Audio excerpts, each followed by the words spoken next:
wal yasa'ka baituka. Maka semoga rumahmu cukup buat engkau. Artinya, tidak usah kemana-mana gitu. Tinggallah di rumah. Jangan ngurusi rumahnya orang. Kadangkala yang menyebabkan rumah tangga itu berantakan karena kita sibuk membanding-bandingkan rumah tangga kita sama rumah tangga orang. Datang tetangganya bawa motor baru. Istri di rumah ngomong, "Mas, delok Mas, apa sih? Sepeda motor di tonggo api Mas."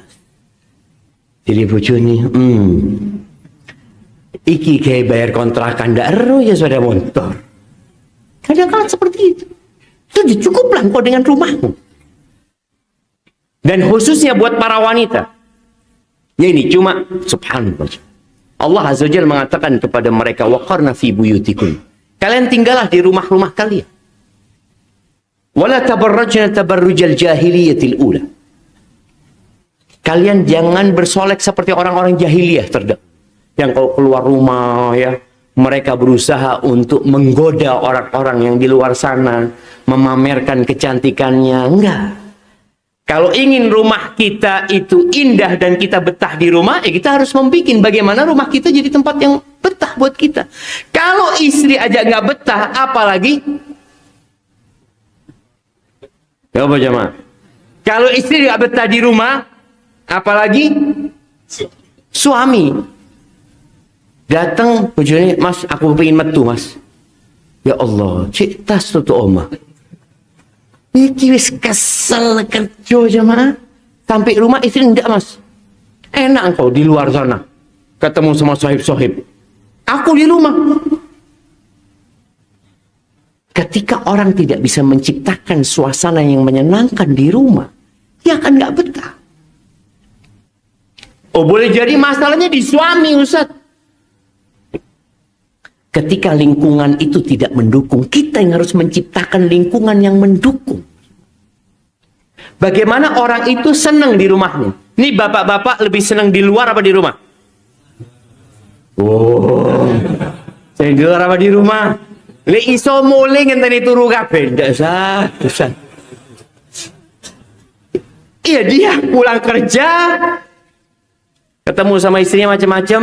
Maghrib, tak pamit ya, ono pengajian. Pengajian ndak ono pengajian. Ndak ono. Karena sumpek di omahe pengen metu. Maka hendaklah kita agar solusi ini benar-benar jadi solusi buat kita di masa yang penuh dengan fitnah. Kita perlu menciptakan suasana yang benar-benar menyenangkan di rumah. Wis tidak usah mikirin orang lain. Tapi dengan ada handphone gimana? Tadi kan Nabi alaihissalam menyebutkan akan ada fitnah yang masuk setiap rumah. Ada perempuan di dalam rumah pun, atau kita dalam rumah pun fitnah itu datang. Iya. Jangan menyibukkan diri dengan yang di luar rumah sana. Rumah tanggamu engkau urusi.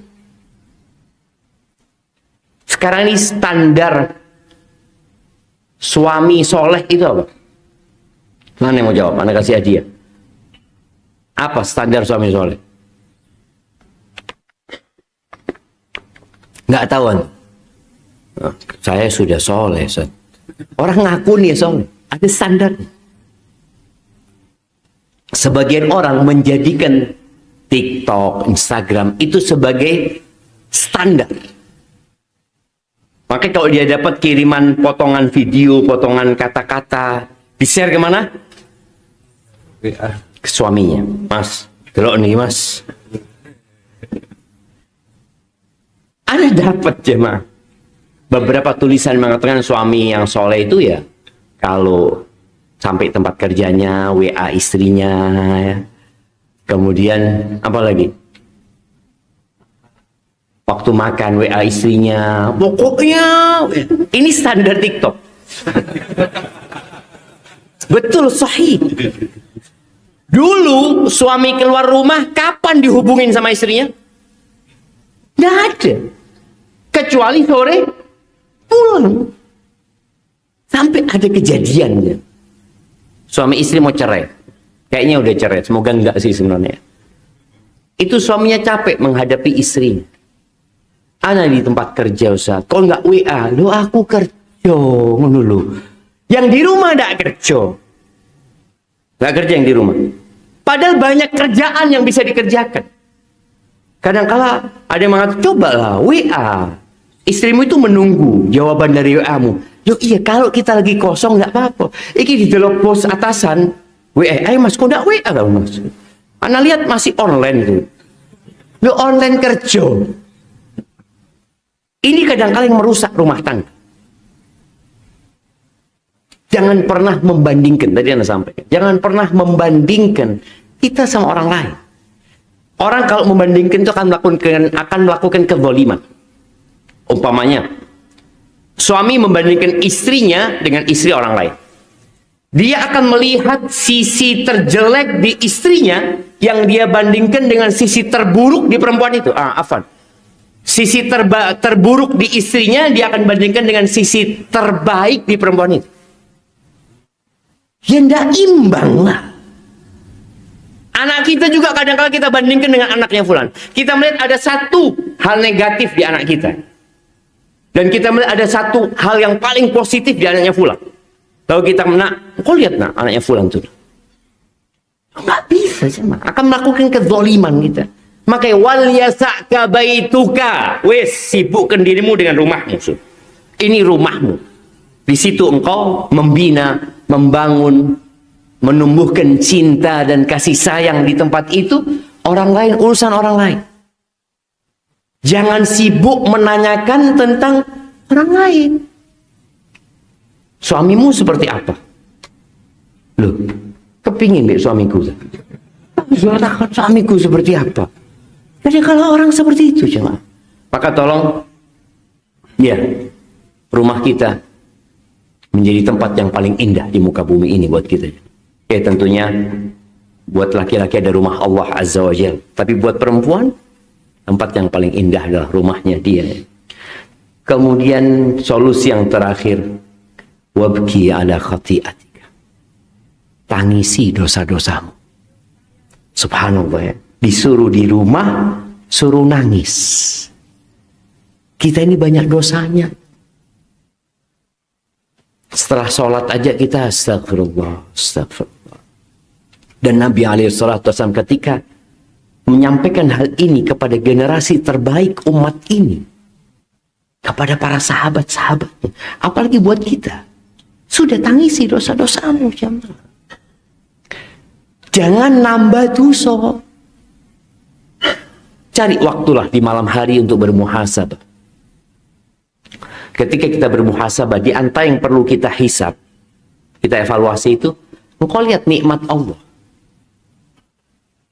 Dibandingkan nikmat Allah yang Allah berikan dengan musibah yang menimpamu. Karena kita ini kadang-kala sering nelongso, apa ya? Sering ngersulo. Ya.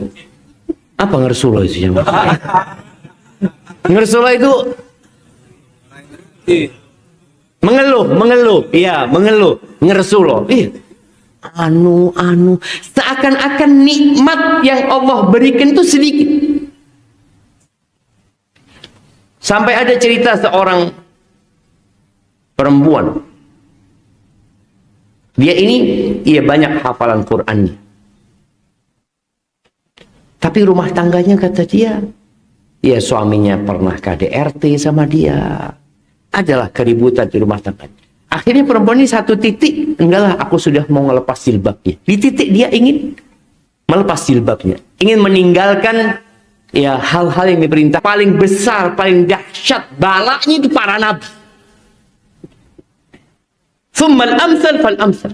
Kemudian yang mirip ke sana ya, yang mendekati kepada derajat para nabi, artinya orang-orang soleh, semakin dikasih bala. Cuma tatkala seorang ini mulai dia berharap pahala itu di dunia, dia akan kecewa. Di dunia ini, ya Allah, sedikit nilainya gitu. Tapi orang berharap banyak dunia, berharaplah akhirat. Maka Anda sampaikan kepada perempuan itu, enggak. Nikmat Allah itu banyak sama Anda. Banyak sekali. Kita itu tidak pernah merasa dua mata ini nikmat. Antum bisa duduk di bawah. Kita lihat nih, ada bapak-bapak yang duduk di atas. Mereka sudah kekurangan salah satu nikmat. Tapi antum yang duduk di bawah merasa nggak nikmat gitu loh. Biasa aja. Oh, enak sih lu ngudek dulu jemaah. Orang itu ketika melihat orang lain, ya Allah katanya, anak insya Allah pekan depan mau bawa kursi juga. Katanya. Ini mereka sudah kekurangan nikmat. Cuma orang itu lupa kalau dia dapat nikmat. Nikmat dari Allah saja. Anda sampaikan, nanti dikasih tangan. Ya. Sebagian orang nggak punya tangan loh. Punya tangan. Sebagian orang itu kaki juga nggak punya. Bisu, tuli dia, buta. Maka tolong lihat nikmat Allah itu banyak. Nanti antum akan bisa menangisin dosa-dosa antum.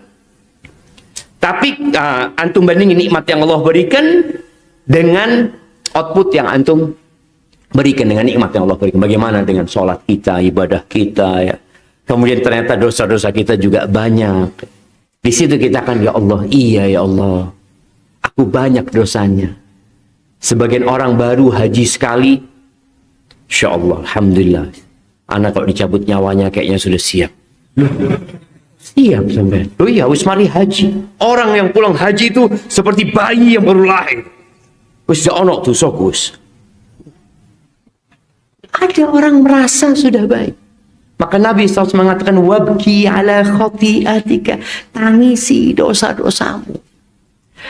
Jamaah rahimakumullah, doa yang sering kita panjatkan, ya Rabbana atina fid dunya hasanah wa fil akhirati hasanah wa qina adzabannar. Wahai Rabb kami, berikan kepada kami kebahagiaan, kebaikan di dunia. Ibnu Katsir ketika menyebutkan kebaikan di dunia itu menukil beberapa pendapat para ulama, di antaranya pendapat Ali bin Abi Thalib, Ibnu Abbas, ya. Mereka mengatakan, Ali mengatakan ar-rizq, dikasih rizq sama Allah. Ibnu Abbas mengatakan dikasih qana. Tadi cukup, merasa cukup, puas alhamdulillah, ya, dengan apa yang Allah berikan. Maka ketika antum ingin memiliki rumah yang membuat antum betah di sana, ciptakan al-qanaah di rumah itu. Indah rumah itu, nerimo. Nabi SAW mengatakan, qad aflaha man aslama wa ruziqa kafafan wa qanna'ahu Allah bima atah. Beruntung, kata Nabi SAW. Siapa? Orang yang berserah diri kepada Allah, menjadi muslim. Dia pokoknya pagi, sore selalu mengatakan raditu billahi rabba wa bil islami dina wa bi Muhammadin sallallahu alaihi wasallam nabiyya. Dia benar-benar menyerahkan semua kepada Allah SWT. Kemudian yang kedua, wa ruziqa kafafan, dikasih rizki yang mencukupi. Antum lebih suka rizkinya cukup apa lebih? Wis cukup pancet golek meneng. Cukup apa lebih? Nah, kalau lebih itu bisa bantu orang lain. Insyaallah. Ya. Ya alhamdulillah. Dikasih kecukupan, rizkinya cukup. Ada orang yang dikasih rizki lebih jadi nggak benar. Ada. Ana ketemu sama satu orang kemarin, jazakallah khair. Dia cerita, ana dikasih sama Allah itu lebih-lebih. Sampai bingung. Tapi alhamdulillah Ustaz, Allah pilihkan buat ana, kata dia, rumah di lingkungan yang baik-baik. Jadi lingkungan tadi membentuk ana akhirnya untuk bisa berbuat baik. Karena orangnya baik-baik semua di sini gitu. Sehingga rezeki lebihnya dia itu, dia ngomong, anak-anak cuma satu, Ustaz. Cuma satu anak kamu. Akhirnya anak bisa bantu ini, bantu ini, bantu ini. Tadi, dikasih rezeki yang cukup, boleh jadi cukup buat bantu orang lain juga gitu. Bukan hanya cukup buat kita. Tapi kalau sudah lebih, orang bingung mau dibuat apa. Yang ketiga, penutup dari orang-orang sukses ini adalah Allah bikin dia qanaah dengan apa yang Allah berikan. Maka Rabbana atina fid dunya, ya di antara yang diminta dikasih qanaah ya Allah. Qanaah dengan yang di rumah. Suami kalau qanaah sama istrinya dan tidak memandang yang tidak Allah perkenankan, dia akan nerima istrinya. Ketika dia, ya Allah, kok ayu bujuku ya Masya Allah. Tapi ketika antum sibuk dengan handphone antum, ketika di luar antum bekerja, matanya jelalatan, ketika antum pulang ke rumah gimana? Kok kayak gini bujuku? Jadi dia melihat istrinya nggak lagi cantik. Istri juga seperti itu. Ketika dia sibuk melihat nonton, makanya ketika perempuan-perempuan nonton kajian juga ya, ketika dia sudah mulai membandingkan yang dia tonton dengan suaminya, matikan layarnya, dengarkan suaranya, karena sudah ada masalah di hati. Delok pengajian Ustaz, terus bojone teko. Sopo ya? Sopo? Bojomu iki. Cuma karena dia memandang yang tidak benar ya. Artinya dia mungkin memandang yang benar, tapi dengan niat yang tidak benar. Maka hati-hati. Ini diantara nikmat agung yang perlu kita hadirkan di rumah kita, nikmat qanaah. Di antara tanda-tanda kiamat itu adalah mendekatnya pasar. Dulu pasar di masa Nabi SAW itu biasanya musiman. Di daerah tertentu ya, ada pasar. Sama di negeri kita, di tahun-tahun terdahulu itu, nggak tahu di Surabaya, di Jember itu ada Sabtuan, ada Rebuan, ada Jumatan. Nanti pasarnya pindah dia mau. Hari Sabtu di mana ya? Kalau di Surabaya ada. Di Jakarta masih ada sisa-sisanya. Senin, pasar Rebo, pasar Minggu. Itu memang seperti itu. Pasar itu ramenya hari. Jadi semuanya jualannya di sana. Nanti pindah ke sana. Tanda-tanda kiamat, pasar itu akan mendekat. Artinya orang kalau mau ke pasar, pikir pasar di sini. 24 jam. Kali 7 hari, kali setahun. Tapi kan atau kesel. Di sini ada pasar. Di sini ada pasar.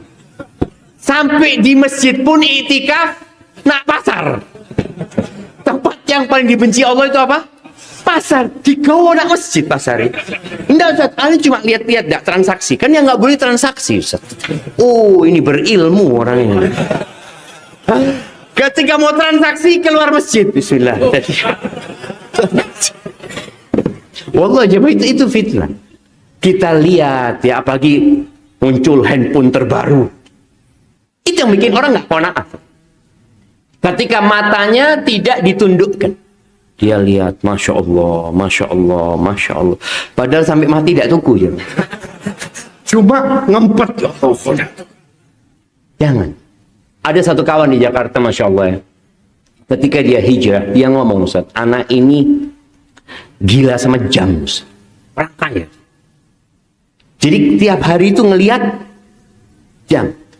Masya Allah, bagus. Nggak butuh, orang butuh jam piro deh, Mak?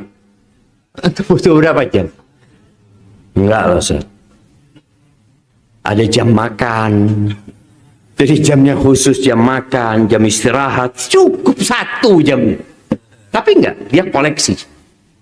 Karena memang ketika dia pakai itu, antum lihat ada orang pakai jam itu sampai gelundung di sini ya. Sampai ngelewatin apa? Iya. Kenapa gelundung? Pamer suudzon lagi sama. Jangan suudzon. Jangan ngurusin orang, sudah dia mau pakai apa terserah sudah jemaah. Cuma ya itulah. Artinya ini orang gila jam. Dia ngatakan ketika anak hijrah, Ustaz, anak log out dari Instagram. Karena kalau enggak, anak akan lihat terus. Dan mereka itu pinter. Apa yang biasa antum lihat akan ditawarin itu. Antum bisa nonton sepeda, lihat tuh, sepeda meneng, sepeda meneng. Pokoknya sesuai dengan apa yang antum suka tonton. Dan itu yang menyebabkan orang nggak qanaah nanti jemaah. Punya sepeda di rumah, dia lihat sepeda. Baru 7. Suruh memang nih. Dua sepeda pitu sih. Dia tambah lagi. Dipakai enggak? Boleh jadi itu berapa kali antum pakai? Ini Ustaz 3 tahun yang lalu anak pakai Ustaz. Sepeda motor itu dipakai, bukan untuk dilihat. Tapi tadi ada orang-orang yang memang akhirnya terfitnah dengan hal itu. Nggak qanaah, nggak nerima. Maka kita perlu menghadirkan qanaah. Di antara cara menghadirkan qanaah dalam rumah itu, boleh kita membandingkan. Karena orang itu punya keinginan membandingkan. Maka kata Nabi SAW, Unduru ila man huwa asfala minkum. Lihatlah kepada yang di bawah kalian. Wala tanduru ila man huwa faqum. Jangan, larangan dari Nabi SAW. Melihat kepada yang di atas kalian. Jangan. Antum parkir motor nanti. Ketika antum parkir, di kanan antum ada motor yang lebih jelek, di kiri antum ada yang lebih bagus. Antum ngelihat yang mana? Sehingga api, Allah. Sampai orangnya tidak ada, dilus-lus mantu. Ya Allah, api, kan? Seperti itu. Yang jelek antum lihat. Padahal perintah Nabi SAW melihatlah kepada yang di bawah kita. Gitu. Memang manusia menciptakan hal itu karena mereka berpikir mencari keuntungan sebesar-besarnya dari orang lain ya. Antum lihat perumahan-perumahan. Yang jelek itu di depan apa di belakang? Kalau perumahan paling buri. Jadi orang yang rumahnya paling belakang itu tiap hari, waduh, sampai oma paling elek. Iki omaku. Jadi dia nggak pernah melihat rumah yang lebih jelek dari rumah dia. Karena tiap hari lewatnya gitu sama. Itu jadi fitnah lagi. Ya sudah, kita perlu menjaga hati kita. Ketika fitnah itu masuk ke rumah kita, kita tetap bisa mengontrol diri kita. Kalau kita bukalah handphone ini ketika ada perlunya. Jangan sibuk.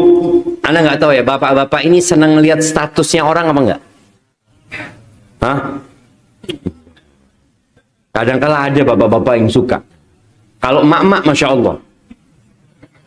Anda terus serang jemaah, Anda nggak pernah tahu status istri Anda. Nggak pernah tahu status, ya orang-orang terdekat anak. Emangnya kita waktunya berlebih. Sehingga kita mau mengikuti kehidupan orang lain. Engkau fokus dengan hidupmu gitu. Kita ini nggak akan ditanya tentang rumah tangga fulan. Kita nggak akan ditanya tentang fulan. Kita akan ditanya, Anta, umurmu dipakai buat apa? Nggak ditakoni, umur tonggomu kayak apa? Apa urusanku ditakon umur tonggoku?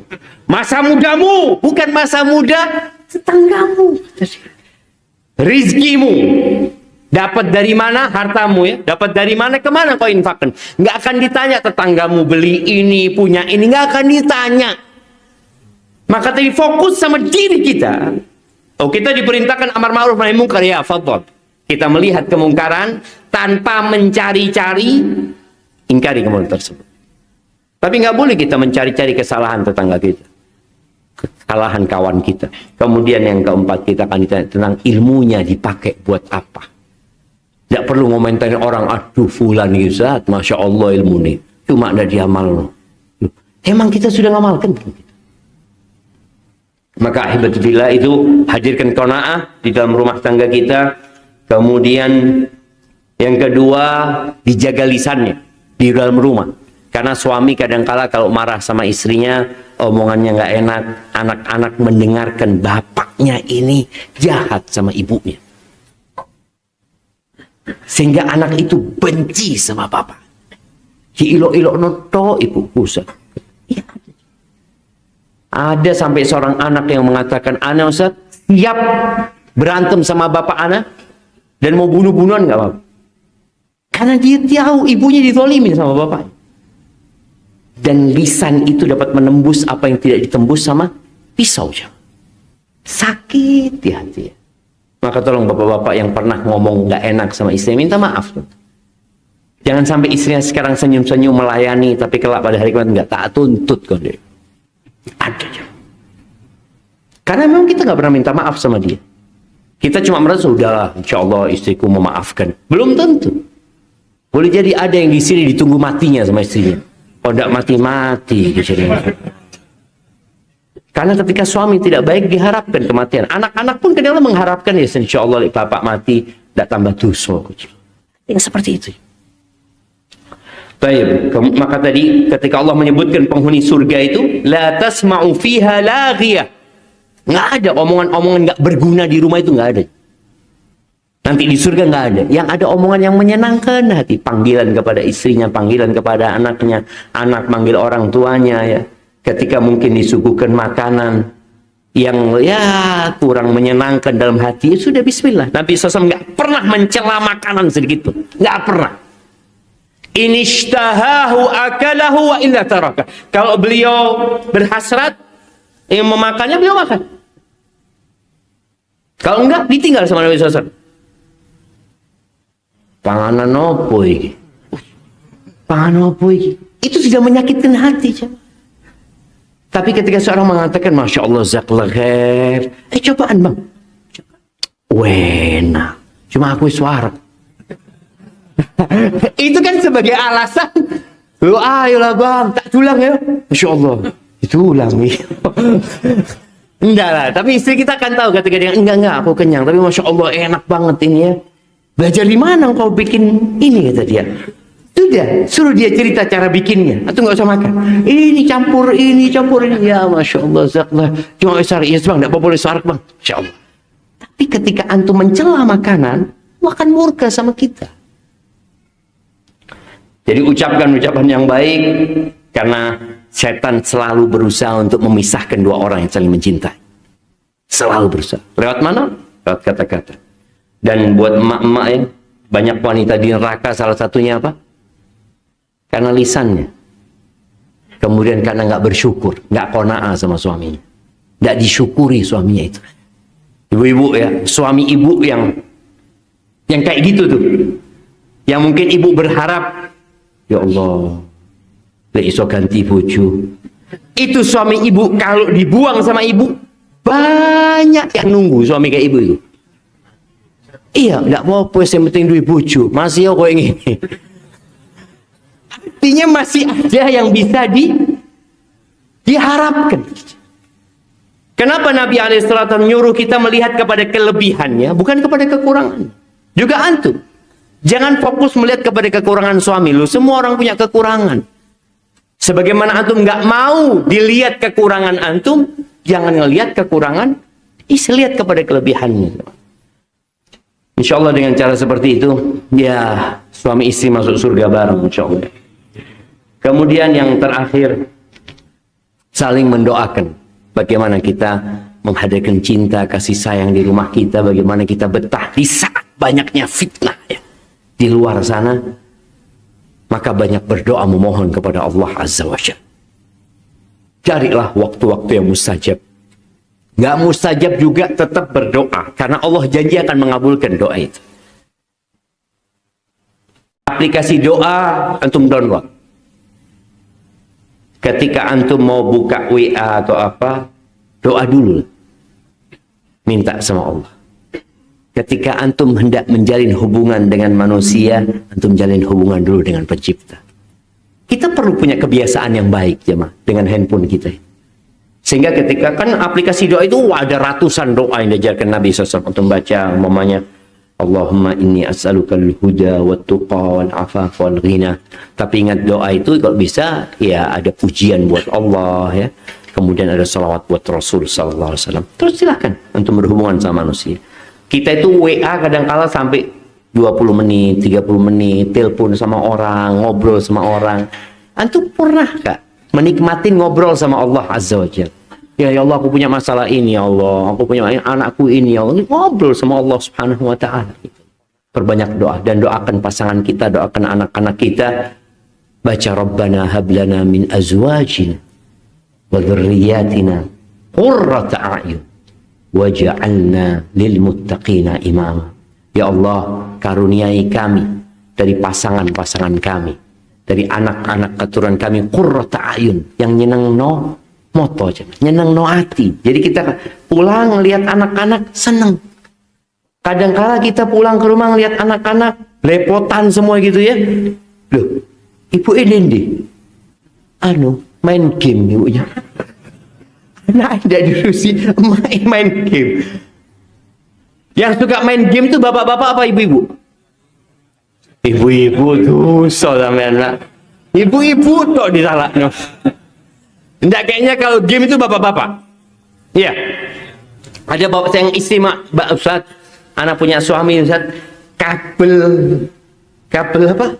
Ces-cesannya Ustaz, itu lewat bawah pintu kamar mandi Ustaz. Jadi main game di kamar mandi jemaah, na'udzubillah. Kan ada orang yang rokokan di kamar mandi, sekarang berubah. Main game di kamar mandi. Na'udzubillah. Enggak jadi qurrata a'yun. Sang suami melihat istrinya tidak menyedapkan mata, tidak nyenang hati. Sang istri juga melihat suaminya kayak gitu. Hadir di rumah tapi nggak ada di rumah. Dia ada di luar. Badannya aja yang ada di rumah. Maka minta sama Allah supaya dikasih qurrata a'yun, nyenang hati. Anak-anak menyenangkan hati orang tuanya.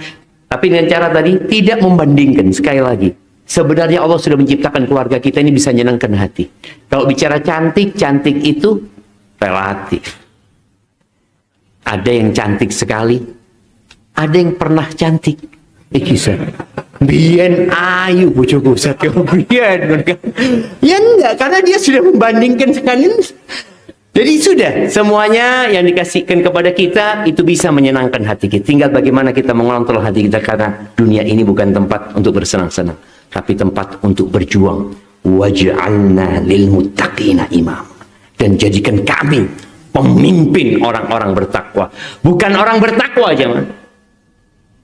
Orang bertakwa ya kita berusaha untuk menjadi orang-orang yang bertakwa. Tapi ketika berdoa minta yang paling maksimal. Ana mau jadi pemimpinnya orang-orang yang bertakwa.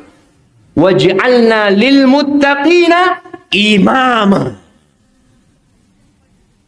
Kita tuh kalau dalam urusan dunia ana kepingin jadi orang paling kaya. Urusan akhirat, Ustaz, bismillah lah, yang penting ana sholat, yang penting. Jadi mau yang paling minimal. Tapi kalau urusan dunia kepingin yang paling maksimal. Subhanallah. Diajarkan doa sama Allah Azza wa Jalla, waj'alna lil muttaqina imam. Enggak main-main doa itu jemaah. Itu yang dapat ana sampaikan, kurang lebihnya mohon maaf karena ana melihat antum sudah lapar. Sama lah, orang lapar itu bisa ngelihat orang lapar. Kelihatan gitu kan. Dan alhamdulillah tadi Ustaz Fadlan sudah menyampaikan banyak. Semoga ilmu yang didapat bisa diamalkan ya. Bukan hanya ilmunya nambah, tapi pengamalannya kurang. Memang mengamalkan itu lebih berat daripada belajarnya. Agar kita bisa mengamalkan, doa lagi minta sama Allah. Allahumma a'inni ala dzikrika wa syukrika wa husni ibadatik. Bantulah aku ya Allah. Antum nggak bisa bahasa Arab, pakai bahasa Indonesia aja. Pakai bahasa Jawa boleh cuma. Minta sungguh-sungguh sama Allah supaya dibantu agar kita jadi hamba Allah yang lebih baik. Baik. Karena anak akan melanjutkan perjalanan ke Jember, antum mungkin akan melanjutkan perjalanan ke tempat lain yang didengar di sini. Usahakan juga disampaikan kepada orang lain. Ada 6 tanda-tanda kiamat yang sebagiannya sudah lewat. Ada 3 solusi agar kita selamat. Dan semoga kita berjumpa dengan kesempatan jamaah. Subhanakallahumma wa bihamdika asyhadu an la ilaha illa anta astaghfiruka wa atubu ilaik. Wassalamualaikum warahmatullahi wabarakatuh.